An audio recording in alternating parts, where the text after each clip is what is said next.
വടക്കൻ കേരളത്തിലെ ആദ്യ ഹൃദയം മാറ്റിവെക്കൽ ശസ്ത്രക്രിയ വിജയകരം. കോഴിക്കോട് മെട്രോ ആശുപത്രിയിലാണ് ഹൃദയം മാറ്റിവെക്കൽ ശസ്ത്രക്രിയ നടന്നത്. കണ്ണൂർ മട്ടന്നൂർ സ്വദേശി വിജേഷിന്റെ ഹൃദയമാണ് മഞ്ചേരി സ്വദേശി ഷംസുദ്ദീന് മാറ്റിവെച്ചത്. Chief cardiac surgeon doctor V നന്ദകുമാറിന്റെ നേതൃത്വത്തിലായിരുന്നു 6 മണിക്കൂറോളം നീണ്ട ഹൃദയമാറ്റ ശസ്ത്രക്രിയ വിജയകരമായി പൂർത്തിയാക്കിയത്. യന്ത്രങ്ങളുടെ സഹായത്താൽ ഷംസുദ്ദീന്റെ ഹൃദയമിടിക്കുന്നുണ്ടെന്ന് ഡോക്ടർമാർ അറിയിച്ചു. എന്നാൽ സ്വമേധയാ ഹൃദയമിടിക്കുന്ന തരത്തിലേക്ക് എത്താൻ 24 മണിക്കൂർ ആവശ്യമാണെന്നും ഡോക്ടർമാർ അറിയിച്ചു.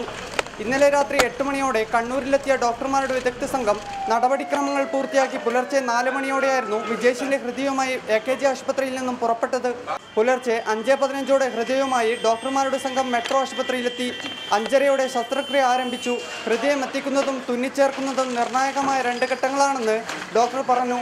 ശസ്ത്രക്രിയയുടെ 2ാം ഘട്ടം പൂർത്തിയായതോടെ മലബാറിലെ ആദ്യ ഹൃദയ കൈമാറ്റ ശസ്ത്രക്രിയ പൂർണ്ണ വിജയമായെന്നും ഡോക്ടർ PP മുഹമ്മദ് മുസ്തഫ പ്രതികരിച്ചു. ഇപ്പോൾ വിജേഷിനെ നമ്മൾ കണ്ണൂരിൽ നിന്ന് കൊണ്ടുവന്ന ആ ഹൃദയം ഇപ്പോൾ ഈ ആളുടെ റിസീവ് ചെയ്യുന്ന ആൾ ഷംസുദ്ദീൻ്റെ ശരീരത്തിൽ മിടിക്കാൻ തുടങ്ങി.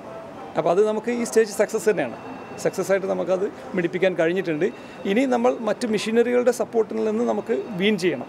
നിരവധി പേരുടെ കൂട്ടായ പരിശ്രമത്താൽ ഇനി വിജേഷിന്റെ ഹൃദയം ഷംസുദ്ദീനിൽ മിടിക്കും. കണ്ണൂരിൽ നിന്നും K ശശീന്ദ്രനും ക്യാമറാമാൻമാരായ കിരണിനും അരുൺ മാത്യുവിനുമൊപ്പം V നസീബ്, റിപ്പോർട്ടർ, കോഴിക്കോട്.